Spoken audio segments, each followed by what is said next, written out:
అందరికీ hi. యువా fun ఫ్యాక్టరీకి స్వాగతం. ఈరోజు మనం ఒక అందమైన తాబేలు కథ చెప్పుకుందాం. సరేనా పిల్లలు? ఈ కథలో మన తాబేలు పేరు టిమ్మీ.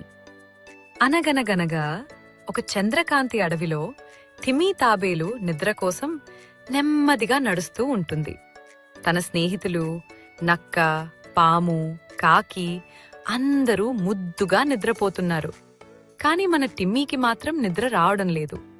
అటూ ఇటూ తిరుగుతూ ఆకాశం వైపు చూసినప్పుడు ఒక మెరిసే బంగారు నక్షత్రం కనిపిస్తుంది. టిమ్మీ చిరునవ్వుతో "నువ్వు నా స్నేహితుడు" అని చెప్తుంది. అలా చెప్పగానే ఆ నక్షత్రం మరింత వెలుగుతుంది. ఆ వెలుగులో టిమ్మీకి మెల్లగా నిద్ర వస్తుంది. మృదువైన గడ్డిపై పడుకుని ప్రశాంతంగా నిద్రపోతుంది. మోరల్ ఆఫ్ ది స్టోరీ ఏమిటి అంటే, మనసు మంచిగా ఉంటే ప్రకృతిలో కూడా స్నేహితులు దొరుకుతారు. పిల్లలు, వీడియో నచ్చిందా? అయితే లైక్ కొట్టండి. మరిన్ని కథల కోసం సబ్స్క్రైబ్ చేయండి. మీ ప్రేమ, మీ సహాయం మా కోసం చాలా ముఖ్యమైనవి.